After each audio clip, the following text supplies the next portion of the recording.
You're listening to Live from Lord North Street, a podcast from the Institute of Economic Affairs. From the Fountain of Youth to the Holy Grail to J.K. Rowling's Philosopher's Stone, the idea of immortality has been ingrained in humanity's creative consciousness for thousands of years. But in the present day, eternal youth may soon move out of the realms of myth and sci-fi and into a reality, thanks to developing technologies. Joining us today are Dr Steve Davies, Head of Education at the IEA, and news editor Kate Andrews. Steve argues that within the next few decades, the ability to halt and even reverse the ageing process may well be within the reach of science. He also outlined some of the potential upsides of eternal youth. If you like what you hear, be sure to check out more of our podcasts on iTunes.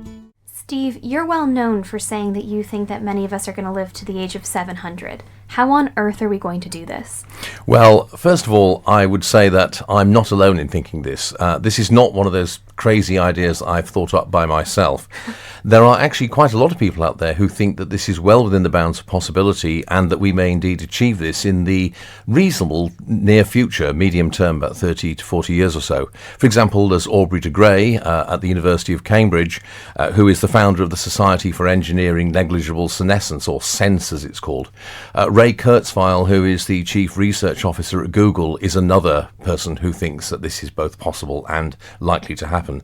And there are many others as well. It is controversial, it's worth saying that, but this is not a kind of marginal or completely far out or strange view. Now, the reason why many people find it strange, though, is because virtually all of us think that aging, becoming old, is an inevitable and natural part of life. It's just part of the way the world is. Well, it is, isn't it? Well, not necessarily. There are actually a large number of species which do not age. They show negligible senescence, as it's called.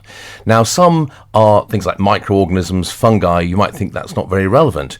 But larger, more complex animals, such as carp, for example, also very often do not age. They simply remain the same age throughout their biological life. They still die, of course, because they get eaten by predators, they get caught by humans, they die from accidents and things of that sort, but they don't actually age. So aging is actually not a biological universal, despite what many people think. If you think about medicine, in the course of the last 150 years, we've got on top of most of the other causes of death. So infectious illness and other things of that sort now kill far fewer people than they used to the degree that 90% of all of the recorded deaths in developed countries are from causes associated with aging. And even globally, of the 150,000 deaths that occur every year worldwide, 100,000 are due to age-related causes, which includes most cancers, by the way. So, given that we have successfully conquered, if you will, infectious disease and many other causes of preventable death, why should we let the process of aging have its own way? Okay, if we can live to the age of 700, why on earth would we want to? Surely walking around as a 700-year-old, crippled, not able to care for yourself, that doesn't seem very appealing. Well, the common objection that many people have to ending aging is the idea that you'll be basically living for hundreds of years as a rather decrepit old person. This is what is known as the tetanus objection, after the character in Greek mythology who asked the gods for eternal life but forgot to ask for eternal youth as well. However, actually that's not what people like myself or Aubrey de Grey or others are talking about. The point is that we now have a much better understanding of what aging is than we did, say, 20 to 30 years ago. It used to be thought that we were genetically programmed to grow old. Now, there is still clearly an element of genetic programming involved. That explains the different lifespans of different kinds of organism. But we now realize that the bulk of what we call aging is brought about as the cumulative effect of a number of natural processes. It's the kind of cumulative damage, if you will, that these different processes do to the human body that creates the phenomenon we call aging. And there are basically 7 such processes. And what I think a lot of scientists now think is that it's at least theoretically possible to arrest and in many cases reverse several of these processes. So you aren't talking about living for 700 years or even longer as an aging and decrepit person. You're ultimately talking about living for that kind of span of time as somebody who has the biological condition of someone in their 20s or early 30s at most. Well, that does sound much more appealing. But even in that circumstance, let's say you're living 600 years plus as a 30-year-old, in a 30-year-old's body and fit and able to do whatever you please, what actually would you do with all that time? Well, this is a commonly asked question, and I think what it reveals is the way that our imagination is stultified and cramped by our need to come to terms with the phenomenon of aging and early death. Because people really quite literally cannot imagine living to such an advanced age, because the whole world they've grown up in, the world they're familiar with, the world they have to come to terms with, is one where this does not happen. Now, in fact, there are a number of reasons why you would want to live for that kind of age. One of them is that you would be able to discover a whole lot of new things. You would be able to find all kinds of new interests. It's not at all clear, as many people seem to think it is, that you will become terminally bored very, very quickly. Maybe some people will, but most people simply don't know that. The actual reality is that most people become bored with life because they live a boring life. They allow themselves to think that because they've reached a certain age, they should not do new things. They should not find new ideas. They should not get new interests. They should not explore new skills or new aspects of themselves. If you do take that view of life, then what is actually more apparent is just how many things there are that you might want to do that you will be able to do if you're living for several hundred years as a fit young or medium age adult, biologically speaking. And now, of course, it may well be that after maybe, say, 200 years or 300 years, you do become terminally bored and you decide to end it all. But you don't know now, logically, when you will reach that point, and it is simply illogical and foolish to rule out several hundred years that you might have when you don't know how long it would take before you reach that terminal point. And of course, you might never do it. There are interesting questions as to whether it would still be you, of course. You could very well argue that actually, in an important sense, the person who would be alive after several hundred years would not be the person that you are now. But I don't see that as being anything to be concerned about, because it's not clear to me that if, for example, you've reached my age and you're in your 60s, that you are actually really, in a meaningful sense, the same person that you were at the age of 20 anyway. I would like to think actually that I'm not, that I have developed, changed, become a better, a more rounded and fully developed person, in fact. So I think it's quite likely that actually your identity will shift quite dramatically over such a long lifespan. But that's something to welcome. And also, finally, just imagine what you could do if you did not have the ailments and limitations of age, but you had the wisdom of age with the body of youth. One of the great sayings, I believe, is that youth is wasted on the young. I think that's very true, actually. The possibilities and potential for being able to be physically young, but with the maturity and wisdom that age and experience brings, are really very exciting, I think. The concept of wisdom from elders would certainly take on a whole new meaning. Yes, indeed. Absolutely. So you're not concerned that people would become too bored of life then? I mean, society as we know it would be fundamentally altered. I can't imagine off the top of my head what it would look like. The idea of getting married or having kids in your 20s or 30s and 40s would seem absurd. You'd wait till you were 300. Not necessarily. You might well decide you wanted to have children at an early age. As you correctly say, we really have no idea how exactly the changes that this would bring about would work out. Science fiction writers like Peter F. Hamilton have done quite a lot of good work exploring what some of the effects might be. But really, we honestly don't know. In the case of, say, having families, I suspect that this is something you would do at regular intervals throughout your very long life. You would probably be about 300 and you'd suddenly think, I haven't had any children for 100 years or so. Maybe I should think of doing it again. But in other words, that's so foreign to our concepts of monogamy, and just the concept of having a relationship in 2017 does not fit that description. Well, it's a well-known factoid, and not just a factoid, it's actually true, that the average duration of marriage in contemporary developed societies is about the same as the average duration of marriage before the late 19th century. The difference in the past, of course, was that marriages were brought to an end typically by the death of one of the spouses through illness, very frequently the death of the mother in childbirth. Today, of course, people generally do not die at anything like the same rate, so marriages can actually last a lot longer. But in many cases, they don't, because we choose to end them. And it could well be that, in fact, the human being is naturally sort of adapted to only be with one person for a certain amount of time. Who knows? We might well have people who remain married for several hundred years. We could have people who will go through, a whole succession of marriages. We might well have other kinds of arrangements. We honestly have no idea. Putting aside for a moment sort of the intellectual discoveries that we could pursue if we were living to 700, what are the economic benefits, and also what are the personal benefits of being able to live that long? There are a whole number of economic reasons why this will be done. As I said said earlier, there's a sense in which we know a lot about the causes of aging now. But what has not been done is to actually put money into researching how we might arrest or reverse these processes.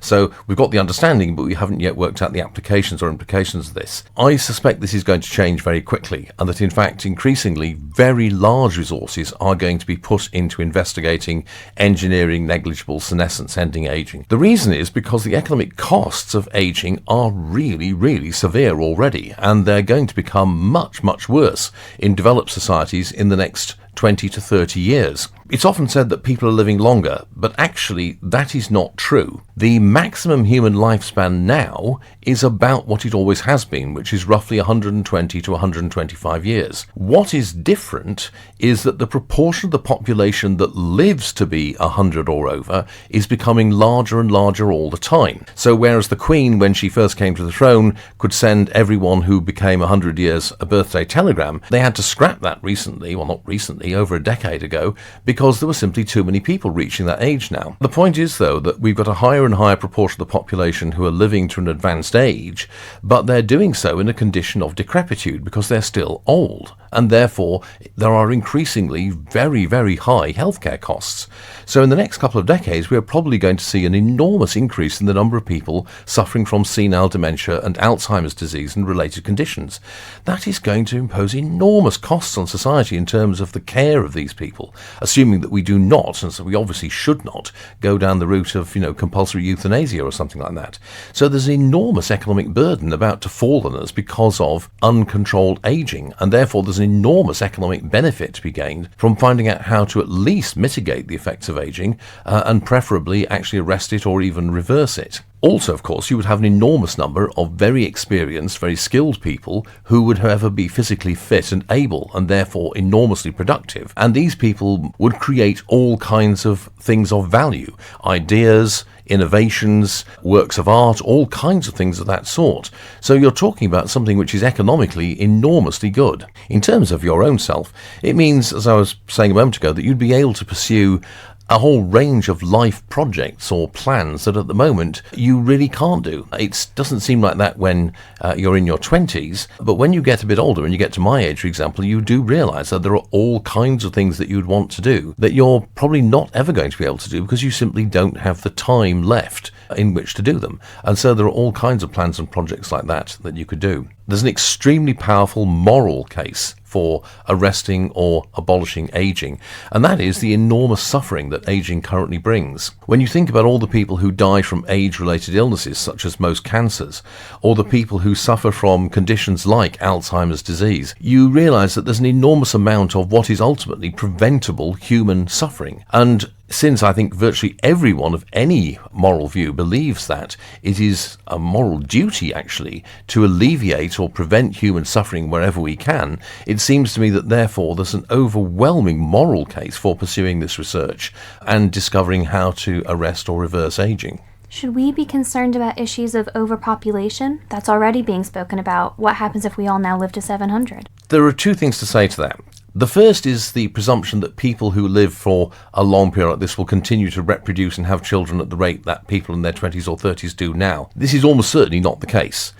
People will still have children, of course, but they will do so, I would expect, at very prolonged intervals. The other thing is that actually the concept of overpopulation is a very slippery one. You could argue that the world was overpopulated in AD 1300 when the total world population was a few 100 million. The point is it's not an absolute number of human beings that makes the planet overpopulated.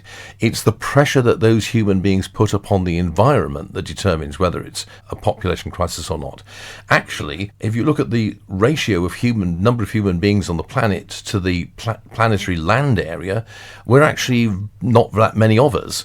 The problem is that some of the technologies we have at the moment have a very profound environmental impact, and that's not going to be made significantly worse by our living longer. It's rather an argument that we need to find, for example, new ways of producing food so that we don't have such a big impact on the environment through agriculture. How did you come up with the number 700?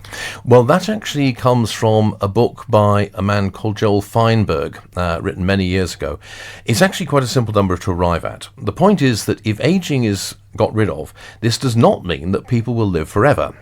As with natural organisms that have negligible senescence, they will still die from various causes. They'll die from suicide, from homicide, from accidents, from pursuing dangerous activities, from non-aging related illnesses that will presumably still exist to some degree, like leukemia, for example.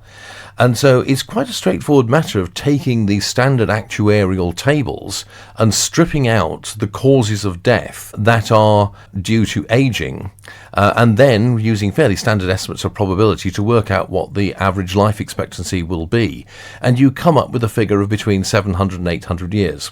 Now, what that means is some people will live a lot longer than that. Some people who become extremely risk averse will live to be a couple of thousand years old until they're killed by something like a meteorite falling on their house, some very low probability event. Other people, for example, people who like to do highly risky things like climbing K2, will not live to be more than 150 or something because they'll be killed through the risk-loving activities they engage in. But 700 to 800 years is the kind of average that the actuarial tables suggest.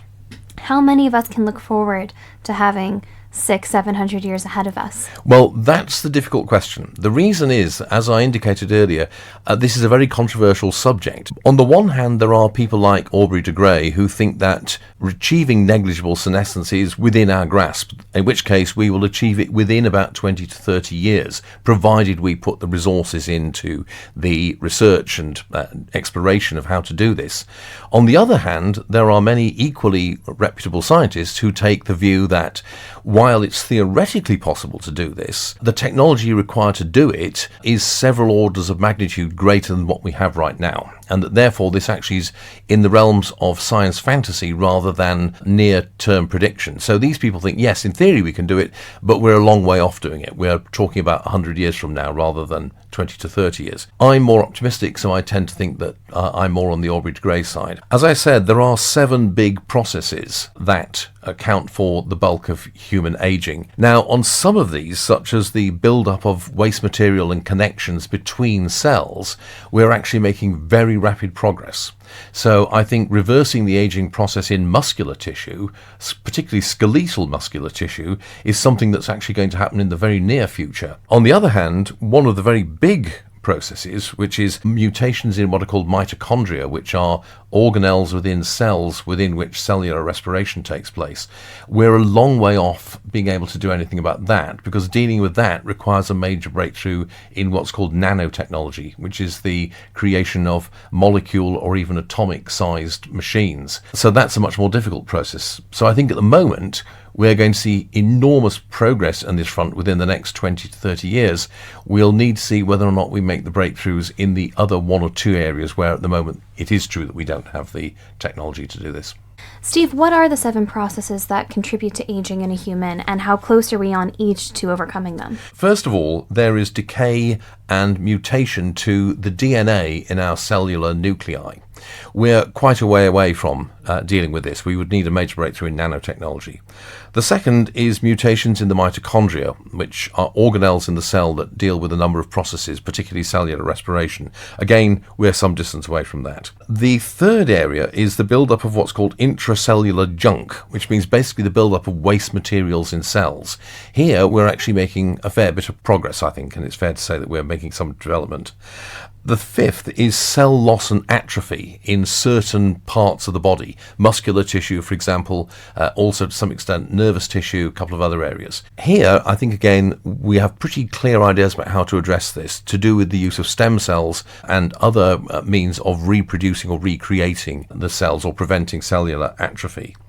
The sixth process is the extracellular crosslinks. This means the building up of unnecessary connections or binding between cells. This is what makes muscles lose their tone as you get older. It's what leads to stiffness and lack of mobility in older people. Here again, I think we're making considerable progress, and the related process is the one of the build-up of waste material between cells. And here there have been a number of major breakthroughs in the last couple of years, in fact. All of this is fascinating from a scientific, economic, and moral perspective, but to pick up on that moral issue very quickly, well, how about from a theological perspective? Surely there must be some people with deep religious beliefs who might actually object to some of what you're saying here. Absolutely. And there are indeed many people who have what is ultimately a religious or theological objection to the whole idea of getting rid of aging and extending human lifespan.